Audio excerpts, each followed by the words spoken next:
Thank you for downloading The Luminous Mind, episode 38. It's in the middle when you think, is this really working? But I love what my father-in-law says. He's a marriage and parenting expert, and he just says, I promise you that they will not still be in diapers when they're 18. Will you trust this process and not get too caught up in the moment?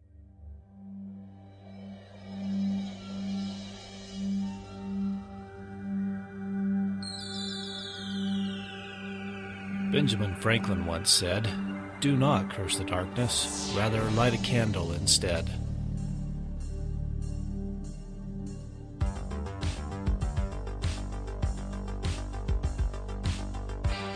If you're ready to set your mind on fire, then prepare yourself for the Luminous Mind with your host, Rebecca Bowman.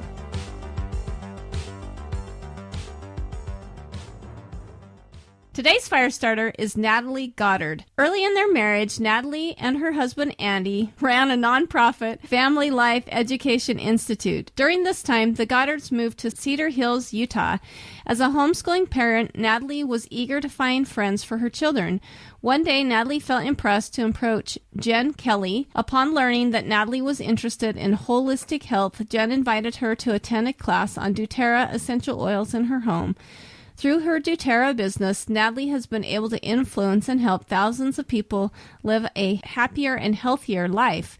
Through this success, she has become one of the most successful wellness advocates in the world. And so welcome, Natalie. That sounds exciting. Thank you. That sounds really exciting. It's been quite a journey. Homeschool takes us on a lot of journeys, and this is one that it took me on. Oh, great. Well, I kind of told our audience a little bit about you. Do you want to maybe expound upon that and tell us more about your family and your hobbies, passions, and then, of course, we want to hear about your profession as well. Awesome. I met my husband, Andy, while I was at BYU. We came together, and now we are getting ready to have our 7th child in June. Oh, wow. Yeah. Congratulations. A beautiful family. Our oldest will turn 16 in June, and we've had some amazing experiences. It'll make 5 boys and 2 girls, and we're just, we couldn't be more grateful for what we've learned along this journey and where we're going. So love our family. We've always valued family from the beginning. I majored in marriage and family human development at Brigham Young University, and my husband did his undergrad work in graphic design, and we quickly had opportunities to serve with the School of Family Life and put together conferences to help family educators, and those were some great experiences. And then just starting our own family and being able to choose what family education we did and we participated in has been one of the most amazing choices that we've been able to make. I also have a background in holistic health. That's a passion for me. When I was a certified family life educator and trying to teach parenting classes and marriage classes in communities and at retreats, and I really enjoyed that, but didn't see as much of the, I guess you'd say, people interested in it or willing to take the time away from their family to make a better family. I began to realize that a lot of our issues were about our health. And so that's when I went back to do a lot of learning about holistic health and learned a lot there so that I could help my own family be healthier and help other families so they could have the energy to be a better family. Great. And with holistic health, are you talking like everything? It's all encompassing, right? Like your spiritual, right, and your physical, all those things together, right? Well, yeah, I learned a lot about physical health, but then I also learned kinesiology or muscle testing and iridology, just looking at people's eyes, some of those studies that I went deeper on to say, okay, what does the body need right now so that we can spiritually be in a better place or emotionally be in a better place, and just understanding more of health on all of those levels. And that's when I fell in love with essential oils, which I saw were useful on, an emotional healing level, mental healing, physical healing, spiritual healing. And I began to use them in my home. Yeah.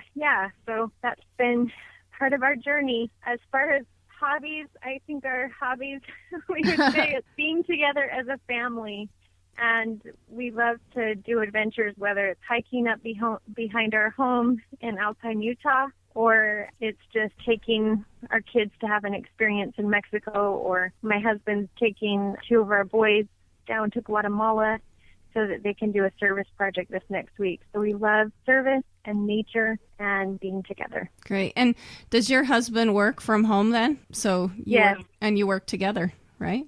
Correct. That's great. Yep. And he did design for a while, but then we transitioned to this family business with doTERRA, and it's just opened up a lot of things. And he's been really present in our family for the last 6.5 years since we started that. Oh, that's great. And I bet that helps with your educational choices as well. Oh, my goodness. Totally. It's amazing. That is great. So can you tell me about your personal educational experience and what that was like? So I went to public school as a child. There was, my mother was actually an elementary school teacher by profession. She taught school 1 year before she started having her children. And so there was this value for public education in my own family. My husband also attended public school all the way up. I had a service mission experience for 1.5 years to Portugal that really contributed to my expanding my horizons and thinking about things differently and education differently. I think coming home from that experience, I really began to learn for the first time, and I think I experienced a lot of love of learning and just passion for opening up these educational pursuits. Then I pursued that degree in marriage and family human development at BYU and also certified as a family life educator with the national body. But I started a family was the answer to do instead of going on for further education. So that's my background. That's the education I have. I had a lot of other experiences that I think have really, contributed to my education, like study abroad and things like that. But that's the formal. That's great. So what's education like in Guatemala? Was it just a different experience? And so that is what, expanded your horizons? Or was it just the fact that it was just, getting out there and seeing the world made you want to learn more? I think it was experiencing more of the world and realizing, wow, there are so many ways to learn. And I think getting really connected with my passion for helping people and how can I best help people really drove my education, which now is this passion for personal development, this continual learning. I just got back from a trip. I took a trip down to Australia to do some trainings on holistic health, and I was down there, and it was just brilliant to be with the people there, but I get to listen to Essentialism, this amazing book that helped me in educating our children and our family on these principles and applying it to my life, as well as sharing it with others. So I think it starts with that passion to help people, and then this lifelong learning. That burning is just inside of me, and so I love learning everywhere I am. That's great. So do you want to tell us, what is your educational philosophy and curriculum? I would say with our children, we knew we did not line up with traditional thinking right away. We really had a big value of freedom. And at first, we didn't know exactly which route we were kind of exploring and experimenting. As our oldest got up to kindergarten, we sent him to a great school that was nearby to have that kindergarten experience.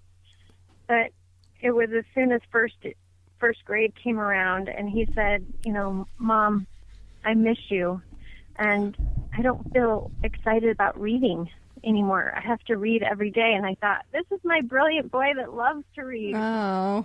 We love to read together, and that was a big wake-up call, because we just thought we have to do something different right now. Yeah, we did some... You don't want to lose that excitement for learning. No. We want that love of learning burning strong. And so for him, we chose a little local kind of freedom academy where he got to attend. It was some of the philosophies there were similar to Cleon Skousen and philosophies that he teaches in his books. We didn't feel totally synced until we discovered Thomas Jefferson Education, or TJ Ed, a few years later. Now it's referred to as leadership education. And we really resonated with that. And so for the past 16 years, I guess it's been a little less than that, but as we've developed in wanting to look at what we educate our children with, that has been our passion and focus, is that love of learning and inspire, not require, if you could put any name to it. That's great. So how has your paradigm or educational philosophy changed over time and with experience? Where you're from public educating type background to now, how has that changed? So definitely shifted with our first son and his exposure that way, and just really my husband being on board with doing homeschooling at that point when I was open to it before. But then also just the involvement of that, first experimenting with that little school and then going to more of a homeschool setting where I was doing all three of our little ones, and we stuck with that for a while and would supplement here and there with, an activity group on a Friday or something like that, something simple that way. But one thing I've learned with time and more children is just to be open. I've learned that the answer with humans is it depends, and it's definitely that answer with my children. So it's each year that we check in and say, what's right for Max this year? What's right for Sam this year? And make a choice accordingly. And it's led us down some paths that I never expected to go down, but I feel like we're in a really healthy place. So right now I have my oldest, I guess we have three of our children, the 15-year-old, 13-year-old, and 7-year-old are in American Heritage School, which is a Christian freedom-based school near our home. And is it like a 5 days a week type charter school, or? It is a 5 days a week. It's not a charter, it's a private school. Oh, okay. But we have a lot of influence there. We feel great about what they teach. Our children are having a lot of extracurricular exposure with they just got done with the Freedom program and the Patriotic program, where my 7-year-old just knows and loves all these patriotic songs that she has learned, and she's just passionate about that. And my son got to play a role in a play that way. And I love that kind of involvement. This year, my son, my 13-year-old, he had this idea of getting ping pong tables for the school. And so in 2 days, he raised $150 to get a ping pong table for the school. Oh, wow. And it's just really helped them. I think it's been part of great socialization for them in a way that I feel good about. Yeah, and them get the experiences they want in a way I feel good about. How old are your oldest three? So it's 15, 13, and my next one that is 10, he actually is homeschooled this year. Okay. And so we homeschool him. That's the right scenario for him right now.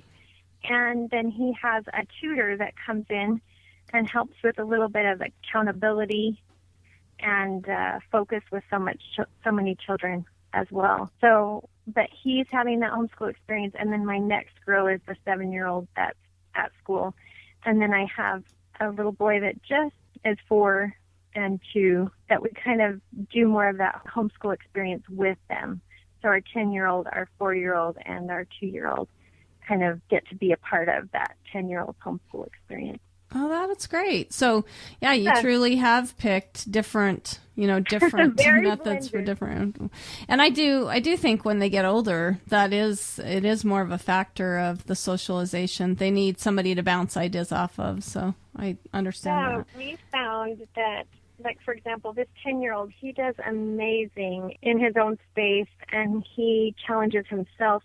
But my 13-year-old in that space kind of becomes flat, and she doesn't really, he thrives with other peers around him. He loves being with his family, and we have great relationships, and he loves a little healthy competition. I learned about the power of cooperation when I was in school, and the power of cooperation in family, and this boy just loves to cooperate, and if there's a King of the Hill math game, like, he's going to win it. And he's going to study for it. And he's the first one that memorized the Living Christ full page, poem thing. Yeah. And he memorizes all kinds of things that he would never do if we were just having homeschool experience, I believe. Yeah. Yeah, that's great.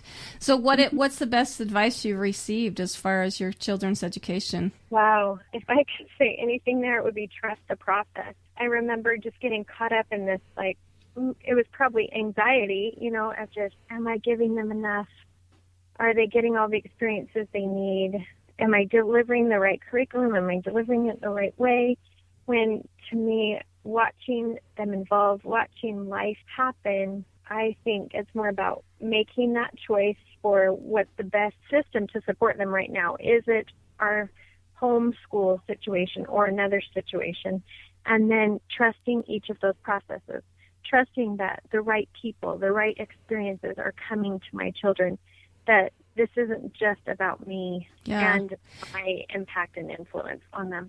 Yeah, and sometimes we, when things aren't going well, we put all the blame on ourselves, and, we take full responsibility for everything that happens. I think, I love how you talked about, this isn't about you. I mean, we want our kids to look good because it does make us right or better. Do you know what I mean? And so, it's not about you. You have to take yourself out of that and put the responsibility back on the child in a sense. Would you agree with that? Absolutely. Yeah. Absolutely. So what do you think?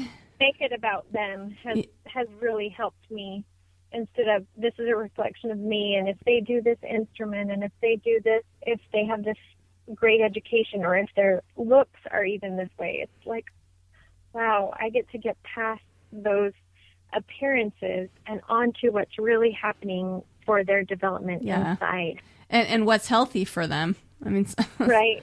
So yeah, that's great. So we talked about some of your children needing socialization. Do you have any more that you want to add to that? And what do you think it means to be socialized? Those are words that we hear a lot as homeschoolers: socialization and socialized. I think that sometimes that's a 4-letter word to a homeschooler. It really is. And I think that we had seasons of our life where there was just a lot less.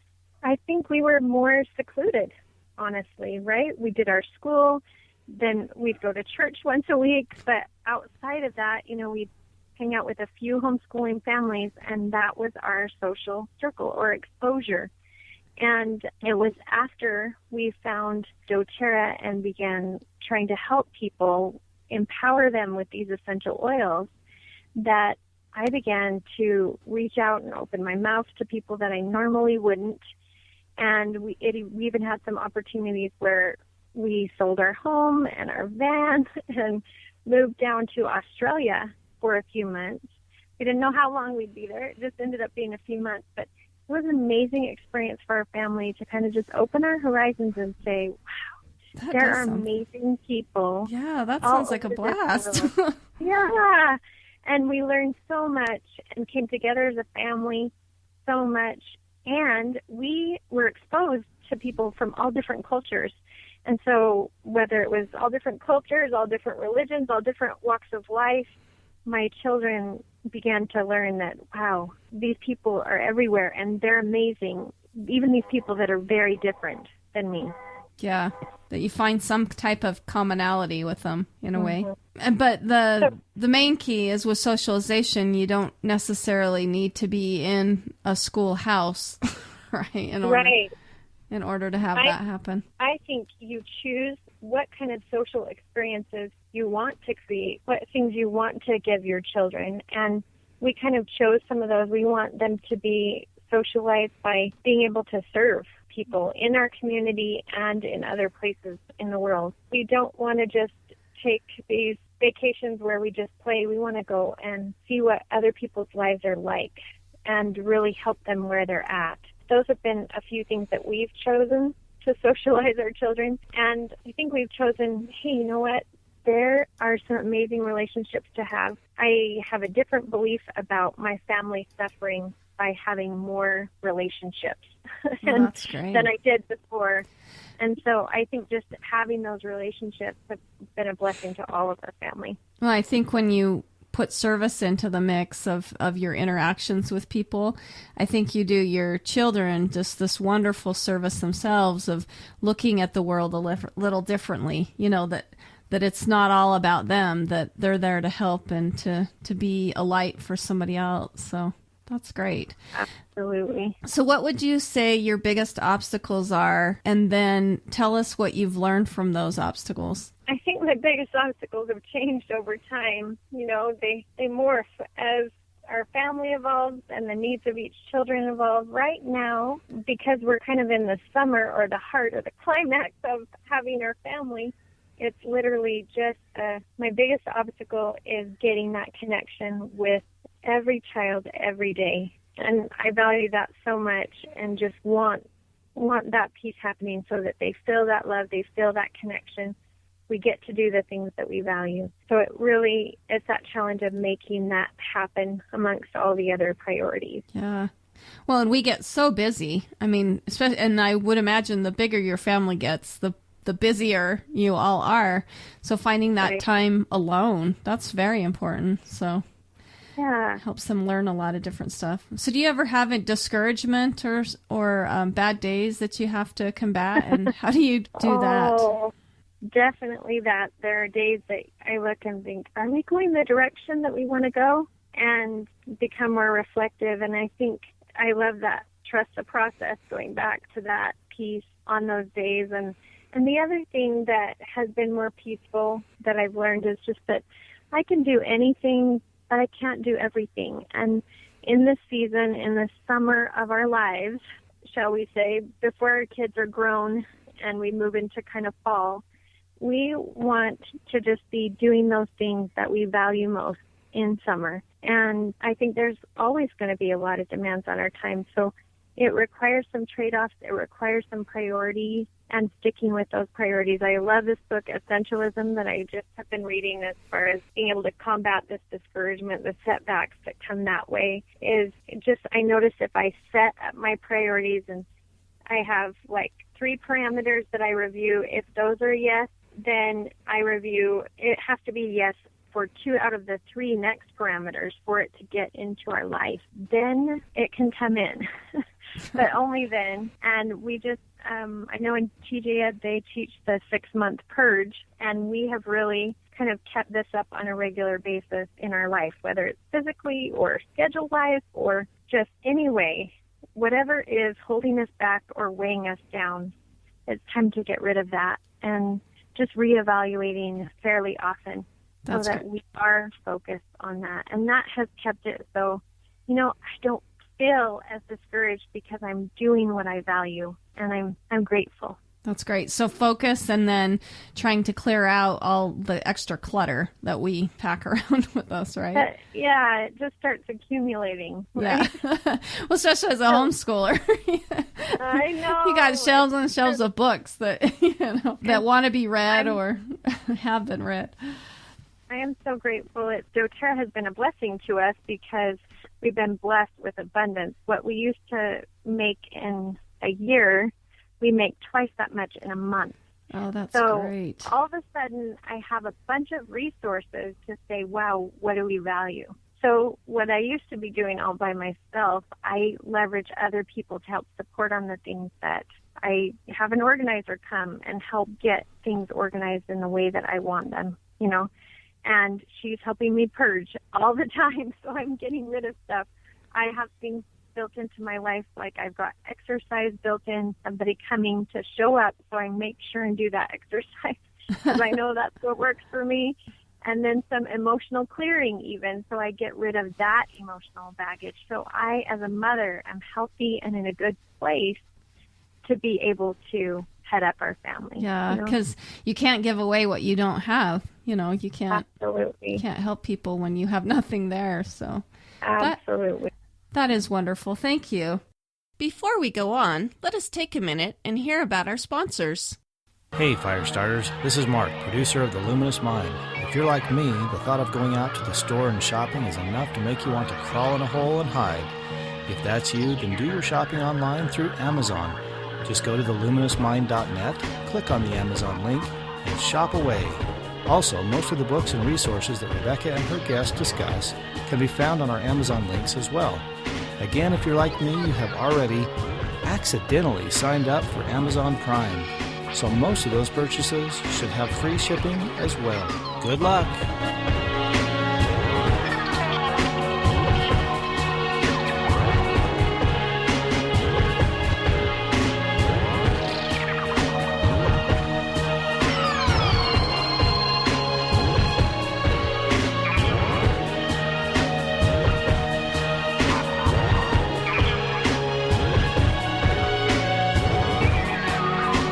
Back to the Luminous Mind with Natalie Goddard. So what are some successes that you've seen with your educational choices?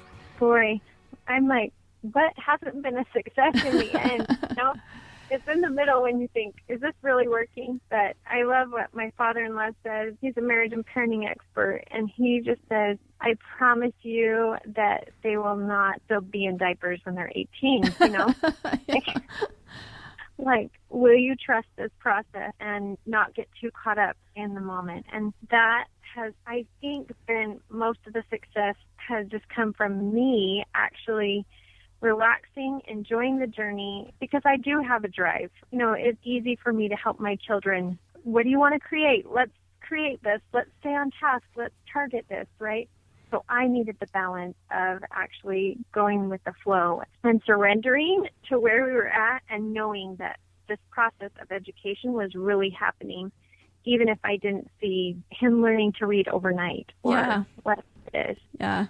That's one thing I've noticed with education, especially my own kids. They can go and go and go, and you think they're never going to get it. I mean, it could go months, and then all of a sudden one day everything changes, so... Right. You just have to be very patient to expect that one day and to know that it's going to come sometime. Absolutely. So, I love the fact they're not going to be in diapers when they're 18. That's true. So Good reminder. So what are some other personal habits that help make you successful? I love that you have people coming in to help you. That's amazing. I think we all need to do a little more of that. Yeah, that I forgot to say, I do have someone that I bring in as a housekeeper once a week, and my children still learn how to care for their things and da-da-da, but that once a week, those 5 ladies come in, and in a couple hours, the house is clean, and then I'm not feeling weighed down by that. So there are a few things like that I've instigated that have been awesome. But as far as personal habits, I would say the most important is that morning devotional. I like to call it power hour. It's taking that time first thing in the morning to move my body, get the exercise I need, feed my spirit, and feed my mind personally before, everything gets going. And, being committed to that has helped my children, I think, get committed to that. I go out and I say, have you done your first things first? And they know that I'm doing my first things first. They know that it's happening for me. So I think that alone is one of the most important personal habits. Yeah. Being a good mentor on taking care of yourself is very important. Yeah. And showing them those important big rocks to get in every day. I really value the scripture study and reading that sacred text, and I really value learning every day. And so I'm going to make sure and get that in for me, and I'm going to exercise and model that. So just getting in those big rocks so that life isn't really haphazard. We're getting to the things that matter the most, and then the other things will fill in the gaps. But if I make that choice first thing, everything goes better. That's great. My next question is how do you organize your family and your time and your family responsibilities? But I really love, that we've kind of talked about that, bringing in people to help. And then do you have anything else you want to add, or have we kind of covered that one? I mean, the only thing there is just setting apart those blocks of time. I used to feel like, I can't leave my family for these 4 hours or whatever it is. We had a hard time leaving our kids with babysitters when I first had children, and now I realize what a better parent it makes me, what a better educator and inspirer it makes me as I step away. Yeah. So I had a hard time with that too. Yeah, I have learned to step away and play that role of I'm going to set apart this time. And if I set apart this time, then I know my children will have a lot better mama for the time that I'm there. That is so great.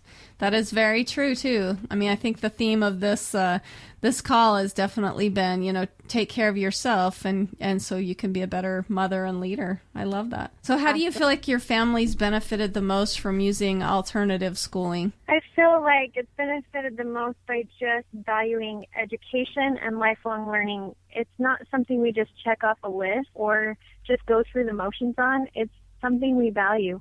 Yeah. And so we're always looking to learn, and that's what happens. Yeah. I think when you have to consciously make a choice to either homeschool or to send them to a charter school or a private school, or, you have to look into the education. I feel like in America anymore, we have a very entitled attitude about education, that it's just there and we just put our kids on the bus and the teacher's supposed to dump the contents into their head and then send them back home, Right. and we don't really realize how much how much responsibility is actually on the learner's shoulders, that's not necessarily the teacher's job. And so I think that when we have to look for those options and choose those things for ourselves, we realize how precious learning really is.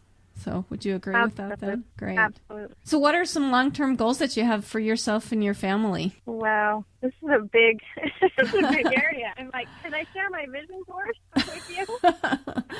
The biggest long-term goals are our children to be free, joyful, and fulfilling the measure of their creation, and for us to be doing the same. So I guess that's the big picture, and we have lots of pieces along the way. Like this year, we want to create those service opportunities so our children stay grounded and remember the joy of giving and remember all that they've been given. I love that, though. Outside of that, there's not really. No, that's a big goal, to make sure that your children are living their full measure of their creation. I love how you said that. That's very inspiring.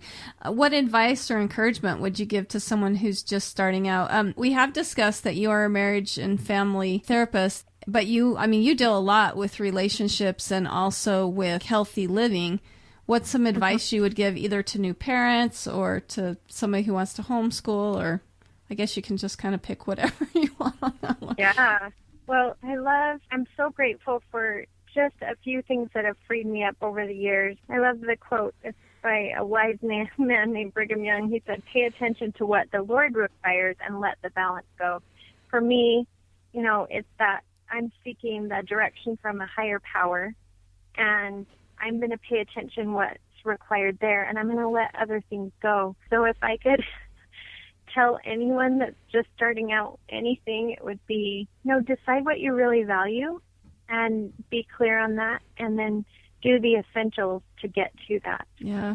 And not everyone's path looks the same, Right. What may be good for one person doesn't necessarily make it the best for somebody else. So absolutely. I was very closed off when someone invited me to go look at the school that 3 of our children are at right now. And I am so grateful that I listened to that inner voice, because the inner voice was, you need to go experience this. You don't know what you don't know. And so I think that's a great other thing to add to it, is that not attached. I'm not attached. If I define myself as a homeschool mom, then can I really make the best decision for my children? I'm not necessarily a homeschool mom. I'm a mom that's dedicated to my children's education. I love and that. However that shows up, I'm open to that, and I'll make that decision. So that is good. Not to label yourself. Yeah. Because you do. When you label yourself, you do get stuck. Then that becomes who you are, and you can't veer from that very far, or else, you lose your whole identity. So that is great advice. Think about it. For our families, we want to open things up, not limit things. So that opens everything up, and we'll find some awesome solutions that we might not have ever thought of and experienced. That is great. So do you have any favorite books or resources that you want to share with us? You mentioned about, was it an essential book or? Yes, Essentialism that I just read. Boy, I would have read that how many years ago? It's amazing. So Greg McEwen is the author. Essentialism. It's one of my very favorites, just about the world that we live in. You know, he's giving you practical advice on how to get to the essentials and let the balance go. And I think that's a revolutionary. Oh boy, you know, where do I start? I love just a book called Success Principles by Jack Canfield. Just has some basic, you know, it's almost a bathroom book with a page spread on just one little simple topic. And those have been great things for us and great things to teach. Who's that author again? Jack Canfield, that wrote Chicken Soup for the Soul. Oh, okay. And then some of the things that have helped me get more of maybe a big perspective on my family. I love my father-in-law's books, H. Wallace Goddard. He wrote Drawing Heaven into Your Marriage and Soft-Spoken Parenting. And those are just basic tips to parenting that I think have some unusual solutions that work really well to keep our home a peaceful place, so we actually want to be together as a family and want growing. So those would be some of my favorites. Oh, those are great. You'll have to send me the author. You said that's your father-in-law? The Yes, Heaven. H. Wallace Goddard. Wallace Goddard. All right, I'm writing these titles down. You're great.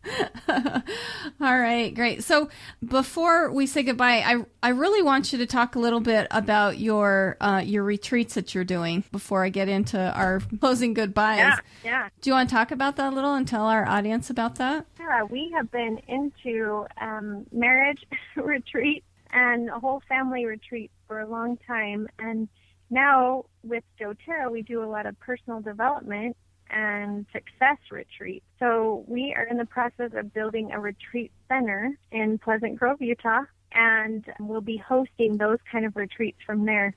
So usually once or twice a year, we team up with my father-in-law where he's able to present on marriage and parenting topics, and then we kind of bring this down to earth perspective as well from some people that are down in the trenches, and we get to put those together. So we have a website called Doors of Freedom.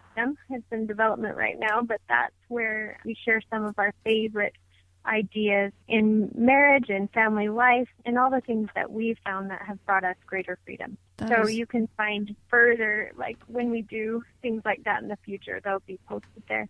Okay, that's great. I'm going to have to get that from you too when we say goodbye, so I can attach it to the show notes because that sounds like some wonderful advice that you have. So before we say goodbye, do you have a favorite quote or any parting words? And then tell us how we can get in touch with you. You gave us that website. Is there any other ways that maybe we can get in touch with you? Awesome. So you can get in touch with me at nataliegoddard@gmail.com. It's Natalie Goddard@gmail.com. And I'm also on Facebook. I check those messages occasionally. And, of course, that Doors of Freedom website is our personal website. As far as parting thoughts, I was just going to share a story and experience that I had this year. I feel like I really wanted to be there for every special thing in my children's life. I just want to be there. I want to be a part of it. I want to be integral into that process. And this last year, we had two experiences that have changed my perspective a lot. One, I was on a service trip down to Haiti, helping some families there. And during that time, I got a message from my friend that said, "Hey, your daughter came over and played with my daughter today, and she learned how to ride a bike for the first time." And my heart sunk. I thought, oh my goodness, wait. She can't learn to ride a bike. I only have two daughters, and this is my friend's daughter. Can't learn how to ride a bike without me. That is not acceptable. And yet I was down there away from things and with more quiet. And as I thought and felt into it, the impression that came was, she's my daughter long before she was yours. And you will have an incredible impact in her life. And I'm orchestrating her life. I'm bringing amazing experiences to her. I have given her these awesome friends to help her learn how to ride a bike in this moment and do other things. Will you allow that to happen? And I thought, wow. Yeah. okay, I need to learn which part is mine and to be peaceful with that. And it was an awesome experience to open my eyes to that and to allow and invite other experiences instead of be afraid of it and kind of keep them kind of just right near me like a little hen. You know? So opened up to that. And then I also had another experience in June of this year, or July of this year, a couple days before the 4th of July. My son was building a firecracker, and he's a scientist. He's in AP chemistry now, but he was putting in his own concoction, and it started a fire. Oh, wow. And so in that time, he was burned in 2 minutes. He had 40% of his body covered in mostly third-degree burns. Oh, no. And it was this life or death experience for that day, and then months and months of skin grafts and physical therapy and all kinds of hard things. And in this process, I learned to surrender and to be empowered. I was prepared because I knew about health and wellness, and I had solutions to be able to enter that situation. I was prepared because I knew about my son and what his spirit was like, his soul was like, and I could help him through that process. So I love to be empowered and empower other people, and I love to trust the process. And if I could leave any parting words, that would be them. Thank you so much.